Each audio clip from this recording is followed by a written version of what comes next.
नमस्कार मु Deepti दीप्तिस full lab को आपण मानकु बहुत बहुत स्वागत। आज आम बनैबा ओउ खटा किंतु बिना प्याज रसुण रे। एमती भी ओउ खटा प्राय समस्ते घरे बनै थिबे किंतु समस्तंकर जो बनैबार प्रोसेस पूरा अलग थाए। किंतु आज आम प्याज रसुण व्यवहार न करके भी बहुत सहज उपाय रे जो ओउ खटाटा को बनैबा खाइबा पे बहुत टेस्टी लागिबो। आउ भात डाली सहित जदि साइड रे खाली ओउ खटा बनाई थिबो ना कोनोसी अलगा साइड डिश आपनको दरकार पड़िबनी।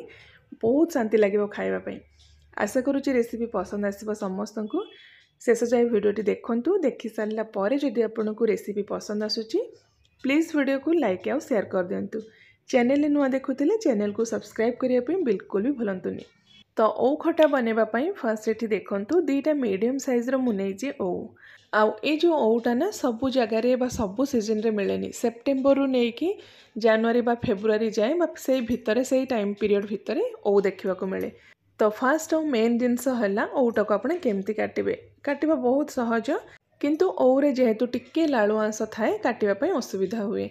नॉर्मल पनीपरिबा आपण जेमती काटंती सेमती काटिबे। तो फर्स्ट आम एमती ताको चारि फाळ करदबा, चारि खंड करदबा। ता भितर आपण एठी देखि पारथो गोटे मंजी अछि। से ओउर मंजीटा को जदि आम फर्स्ट काटिकी बाहर करदबा ना तापरे ओउ काटिया पई हमकु इजी हबो। तो एमती छुरी साहाय्य रे तार तळपट साइड रु आपण काटिकी ओउर मंजीटा को एमती अलगा करदेबे। देखंतु ए टाइप रो बाहर कर सरला परे तळपट साइड रु टिके आपण काटी देबे। तापरे इजीली से जो पाखुडा गुडा को एमती अलगा हे जिवो। देखंतु ए टाइप रो हाथ रे टिके बा छुरी साहाय्य रे आपण एमती बाहर कर देबे। तो सब पाखुडा गुडा को एमती अलगा अलगा हे जिवो।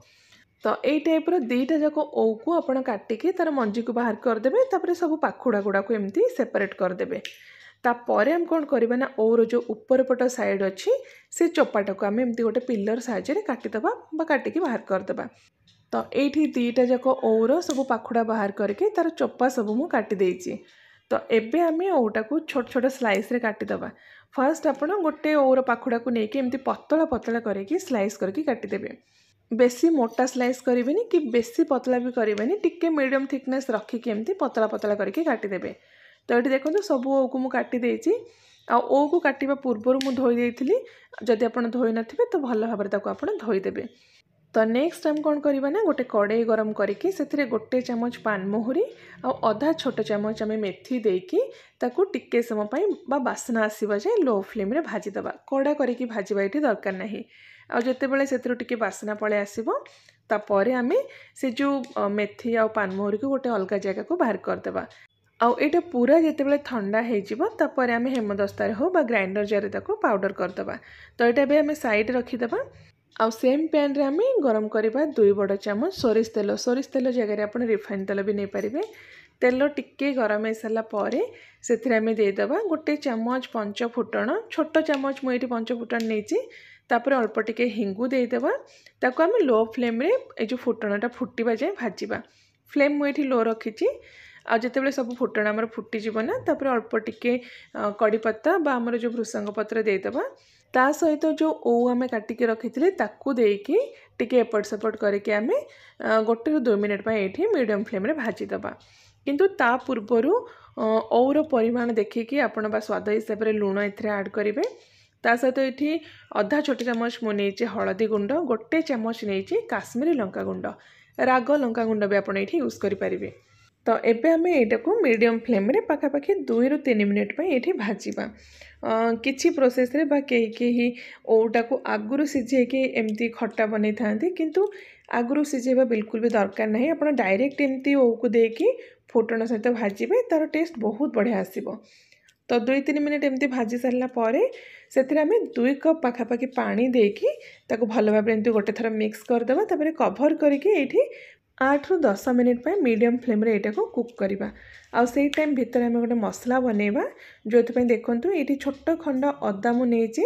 ता सहित 2टा कंचा लंका नेची। सुखिला लंका भी आपण या जगह नै पारिबे। आ आधा छोट चमच जीरा आ एठी गोटे चमच आमे नेजिबा सोरिष। सेथिरे अल्प पानी आमे देकी ताको पूरा चिकण करके एठी बाटी दबा। बेसी किछि मसला आमे एथरे मिक्स करबानी। बस एतिकी जिंस को आमे एमती चिकण करके बाटिकी साइड रखि दबा। एटा को आमे परे यूज करबा। तापरे एठी देखंतु जो मेथी आ पान मोहरी आमे भाजी के रखिथिले पूरा एबे ठंडा हे जाईची। गोटे हेमदस्ता रे ताको आमे देकी ताको आमे दरदरा करके गुंड कर देबा।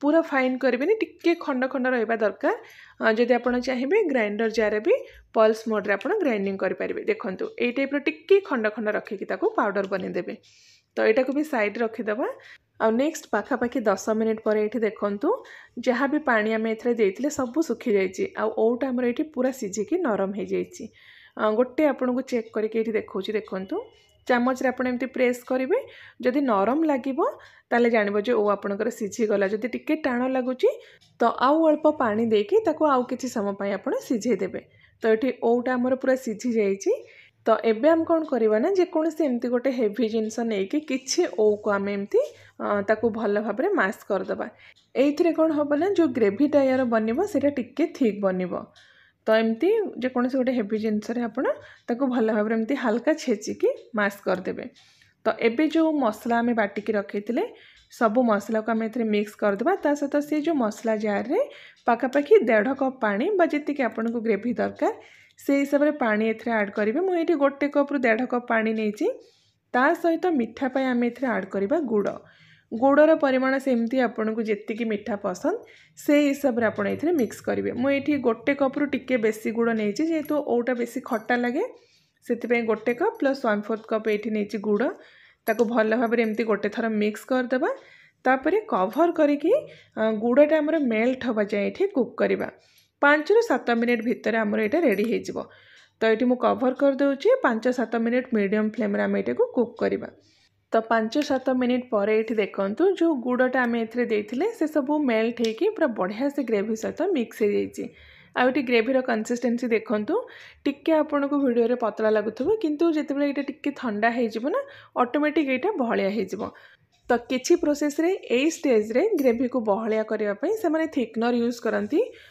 किंतु ए प्रोसेस रे जदि आपण बनेबे ना आपन को कौन सी थिकनर यूज करने पड़ोनी बा ग्रेवी को बहलिया करने कौन सी अलग जिनस ए मिक्स करने पड़ोनी यही प्रोसेस रे बनातु खटाटा आपनकर बहुत बढ़िया बनिबो तो पूरा लास्ट रे एठे आमे जो मसला गुंडटा बनैथिले पानमहुरी और मेथीर से गोटे चामच मिक्स करवा ता सहित अधा छोट चामच आम एथरे ऐड करवा भजा जीरा और सुखिला लंकार गुंड तो यही दुईटा जिनस देकी गोटे थर एमती भल भाव में मिक्स करदे तापर गैस फ्लेम को आम ये बंद करदे खट्टा आमर ये पूरा रेडी हो गला आउ जदि आपन को ग्रेवी टिके पतला दरकार बा ग्रेवीर कंसिस्टेंसी देखिए आपन एथरे पानी मिक्स करेंगे पतला ग्रेवी जदि आपन को टिके दरकार आउ किछि एक्स्ट्रा पानी आपन एथरे मिक्स करेंगे बा जदि आचार टाइप आपन को टिके थिक ग्रेवी पसंद आउ टिके समय पे आपन एटा को फुटे देबे तो ये हमर खट्टा रेडी हो गला आपन एटा को रोटी रे खांतु बा भात सहित खांतु बहुत टेस्टी लागिबो आशा करूची रेसिपीटी पसंद आसथिबो समस्तंकु एबे तो ओ इजिली मार्केट रे मिलुची एई प्रोसेस रे थरे आपन ओ खटाटा को बनांतु खांतु केमती लागला आपनकर मतामत मो सहित शेयर करंतु तो मु आउ थरे आपण मानक पई गोटे बहुत ही बढ़िया नुआ रेसिपी नेके आसीबी till then take care and bye bye.